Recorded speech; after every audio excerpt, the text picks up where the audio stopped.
Segredos para uma morte feliz. Você já parou para pensar sobre esse assunto? Interessa pouco, né? Mas é um fato inegável. Eclesiastes capítulo 7, vamos começar. O bom nome é melhor do que um perfume finíssimo, e o dia da morte é melhor do que o dia do nascimento.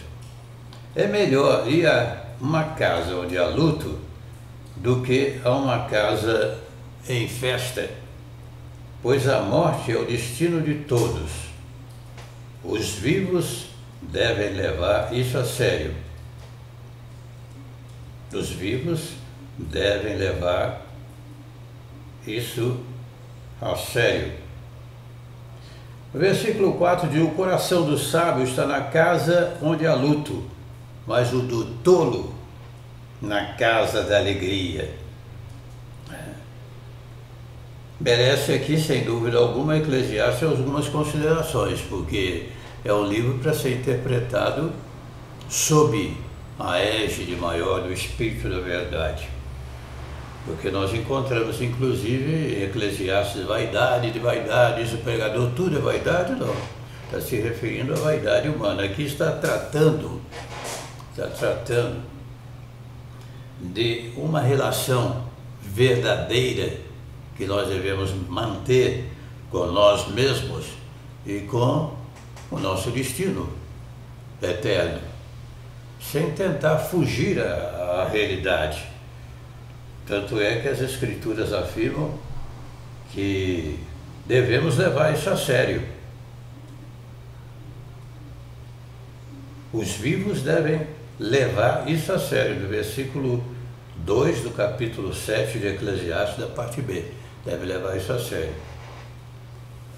Preocupam-se muito, as pessoas se preocupam muito com qualidade de vida, né? Qualidade de vida.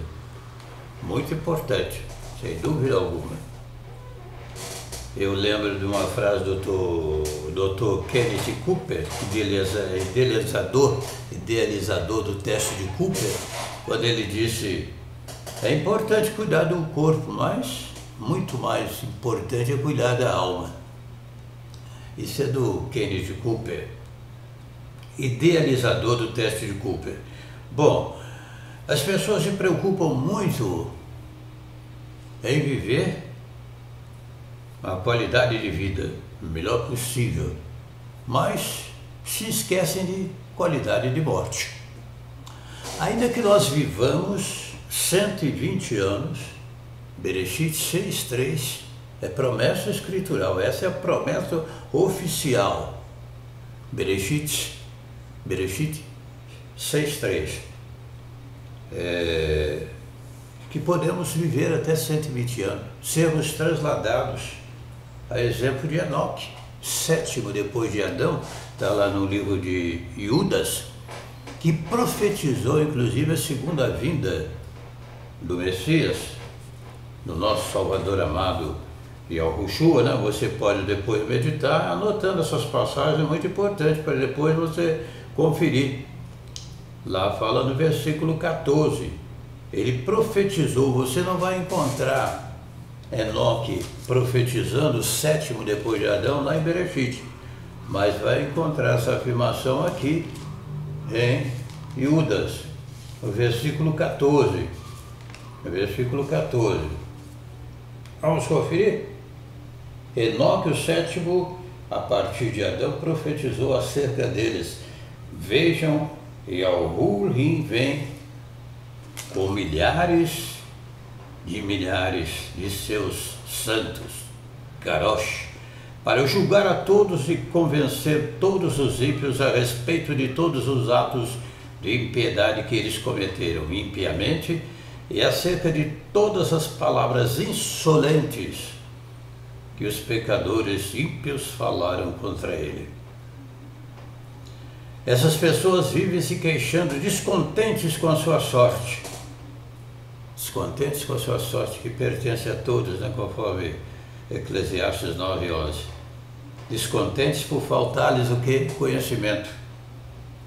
Estarem preocupados apenas com as coisas dessa vida, querendo pegar tudo.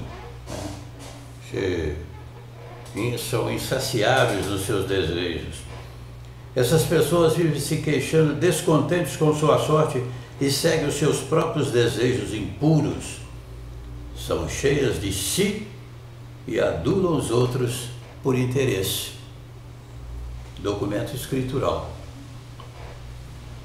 Qualidade de vida é muito importante, sem dúvida alguma. Vivemos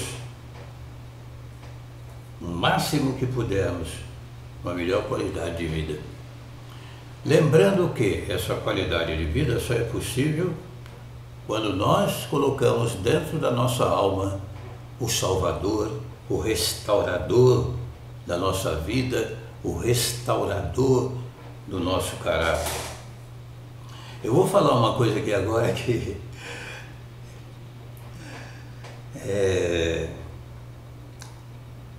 talvez muitos fiquem preocupados ou até um pouco coléricos. Mas é a pura realidade para quem estuda um pouco, para quem pesquisa e procura realmente identificar os motivos da nossa vida, a conduta da humanidade. Somente quando Yahushua entra no coração do homem, ele nasce de novo, é que verdadeiramente ele se torna homem. Porque até então, a natureza caída de Adão não lhe permite ter um caráter completo.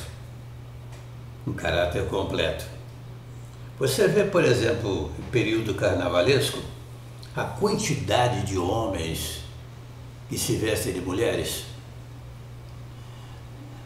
Já notou isso? Se você fizer uma pesquisa, lá no fundo, esse desvio de conduta, de caráter humano, reflete o quê? O Adão caído. Que inclusive é abominável aos olhos do Altíssimo homem vestir-se como mulher, ou vice-versa. Está nas Escrituras, não é invenção minha. Mas os caras não estão nem aí, né? Querem viver essa vida achando que tudo é aqui na Terra. Tudo é aqui na Terra. Tem aqueles que falam também assim que quer ir para o inferno, porque lá no inferno lá tem farra, mulher, bebida e outras coisas mais. Eu não sei se alguém com dor de dente, dor de ouvido vai conseguir ter algum tipo de prazer. O inferno é um lugar de tormento eterno, de onde não se sai nunca mais, eternamente, onde haverá choro e ranger de dentes de raiva, choro de arrependimento e ranger de dentes de revolta, mas que não vai resolver coisíssima alguma. Haverá dia e noite, ao contrário da eternidade, na presença de Yahushua, onde a sua glória iluminará. Está dentro da Bíblia, que nós estamos falando, não é nada fora das Escrituras, não. Então as pessoas estão muito preocupadas em qualidade de vida, viver aqui, esquecidos desses detalhes importantes e insubstituíveis. Somos passageiros para a eternidade, quer nós queiramos, quer não. Ainda que vivamos 120 anos, sejamos transladados, conforme já falamos, mas um dia seremos chamados. Um dia seremos chamados. A minha verdadeira conversão ocorreu no dia em que o Espírito Santo, Consolador amado, falou-me essas verdades ao meu coração. Mesmo com essas alternativas, essas possibilidades de se viver muitos anos, até mesmo ser trasladado para não ver a morte. O dia que ele me disse que eu também ia partir para a eternidade, até hoje ecoa na minha mente, no meu coração, essa festa, mas também essa realidade. Eu pregava, falava, mas achava que morte era mais para o outro lá, para o próximo, para alguém. Eu estava sendo beneficiado com alguma coisa que, na minha cabeça, eu me achava assim, que deveria evitar esse assunto de morte. Hoje não, eu trato a minha chamada para a eternidade como uma festa. Inclusive, dentro dessas promessas escriturais, porque a gente é justificado pelo que fala, né? Eu não sou, não sou aqui, vamos dizer assim, juiz, condenar-me a mim mesmo. Ainda que eu viva há muitos anos, um dia eu vou ser chamado. Ou quem sabe, antes, a volta da majestade, que está mais perto do que muitos imaginam. Mas o fato é que eu tenho essa consciência de uma maneira bem forte. E por isso que eu prego e ensino para o mundo inteiro com convicções reais, não apenas tentando viver só as coisas deste mundo. A parábola do rico insensato, você conhece também, né? O cara era tão rico, ele falava, vou juntar mais, para armazenar mais riquezas, e ouviu a voz que lhe dizia, louco, esta noite te pedirão a tua alma, que tens preparado para quem será? Quantos passageiros para a eternidade estão se preparando antes da viagem? Quantos estão realmente preparados para entrar na eternidade? Porque após a morte, seguir-se-á o juízo. Ivrit 9, 27, luterado para Hebreus.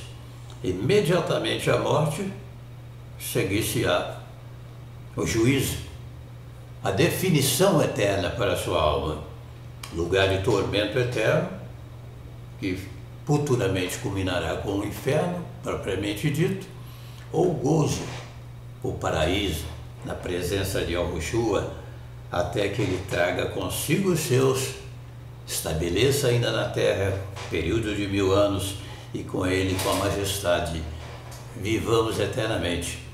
E conforme a promessa lá de Zacarias 14, 9, né? E ali haverá um só nome.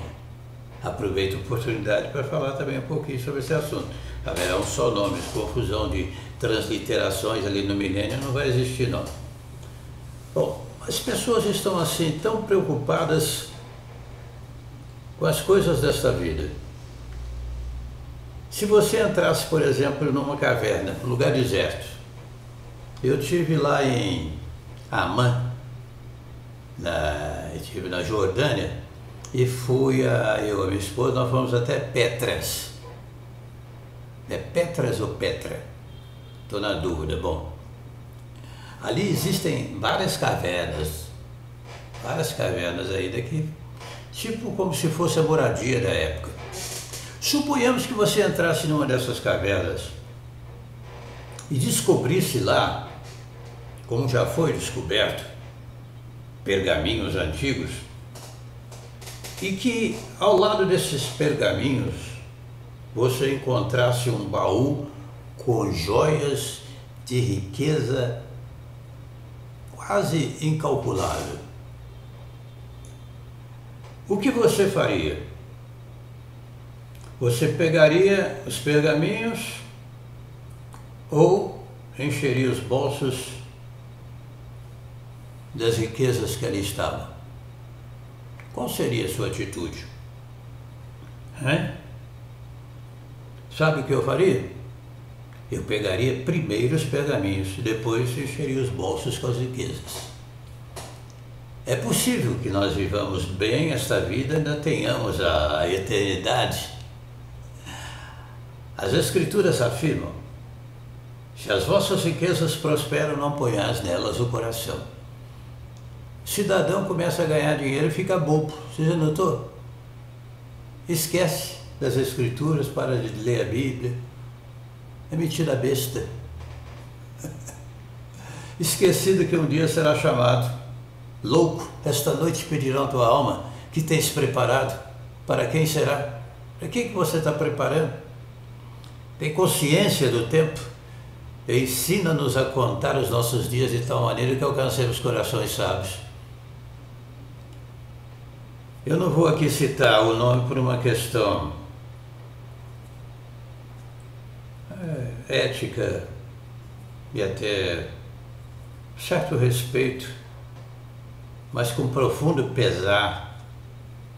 Eu ouvi a declaração, e li, aliás, eu nem ouvi, mas eu li a declaração de um ator muito conhecido no Brasil, dos mais conhecidos no Brasil, que partiu para a eternidade.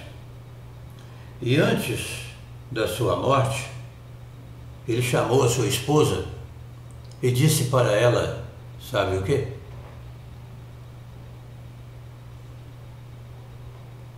Viva a vida, porque ela é muito breve, muito curta. Aproveite a vida o máximo que você puder, porque ela é muito curta.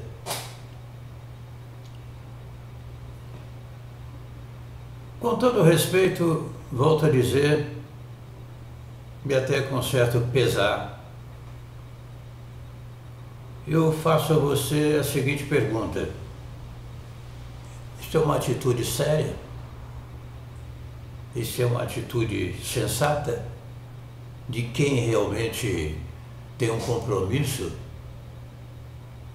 com a eternidade, conforme recomenda Eclesiastes? Devemos levar isso a sério? Qual o destino dessa alma? Não posso julgá-la ou condená-la, mas pela frase, pela expressão, deixa uma dúvida no ar. Deixa uma dúvida no ar. Devemos sim procurar qualidade de vida, mas qualidade de morte. É possível vivermos da melhor maneira possível. É possível viver da maneira possível, até redundância, né?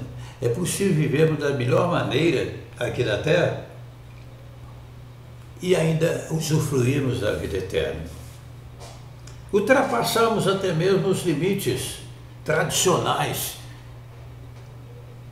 que afirmam as Escrituras Sagradas. Os dias da nossa vida chegam a 70 anos, havendo vigor a 80, que é velhice, é câncer e enfado. Eu estou com mais de 70 anos e me sinto cada dia mais rejuvenescido. Conheço pessoas que têm mais de 90 e ainda caminham normalmente.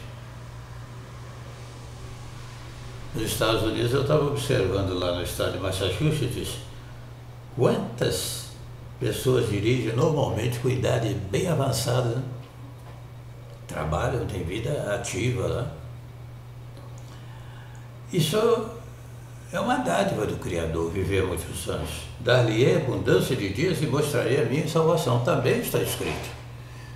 Então, quando alguém diz para você, os dias da nossa vida chegam a 70 anos, havendo vigor a 80, o que a série diz é câncer e enfado, diga também.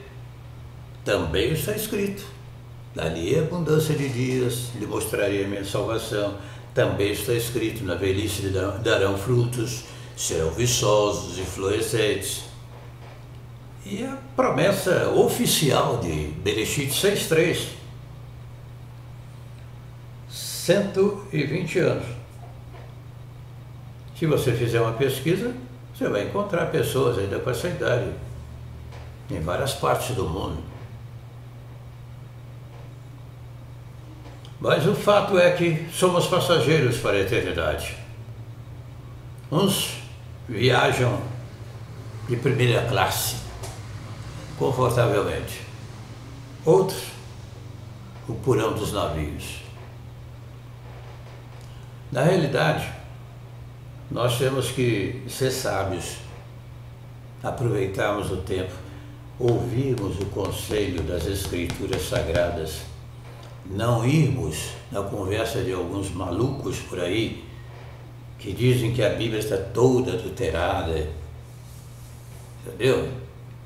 Isso é invenção de Satanás para tirar suas atenções do referencial maior, a nossa regra de fé, de conduta às Escrituras Sagradas, que está provado e comprovado que é a palavra do Altíssimo. Aquilo que está adulterado é óbvio, né? As adulterações são corrigidas para quem é perspicaz. Quem tem o Espírito da verdade sabe discernir e não se traduz os nomes ali próprios e tudo mais. Principalmente o nome da majestade, né? Do Pai, do Filho. Sendo o Espírito Santo a mesma transliteração que vem lá do hebraico arcaico, Ruach, no hebraico moderno eles falam Ruach HaKodesh.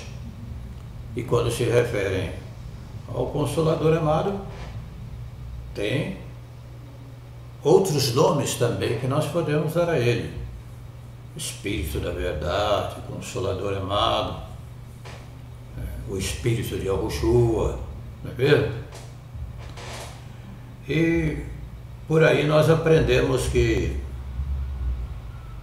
tudo um dia vai terminar. Tudo um dia vai terminar. Eu estava participando de um velório,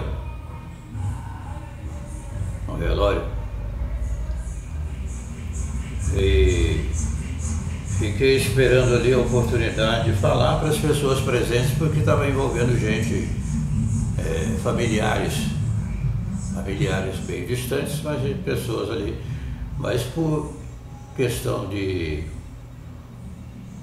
observar a liberdade deles de escolha religiosa, estavam lá aguardando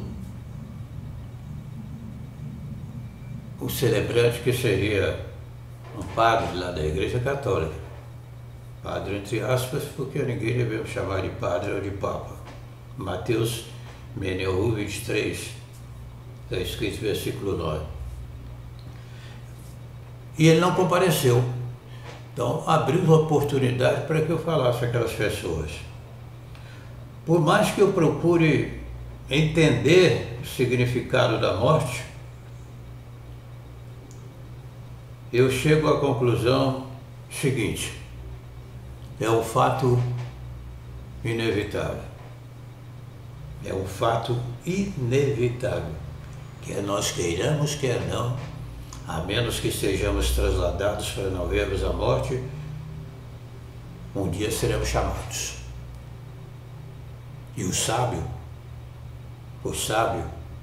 deve estar preparado. Segundo motivo que eu aprendo com a morte também: não faz acepção de pessoas. A morte é o acontecimento mais imparcial que eu conheço. Não faz acepção de pessoas. Ricos, pobres, pretos, brancos, não importa a sua condição física ou social. Mas a morte também, eu aprendo com a morte que ela pode ser um prêmio para a vida eterna.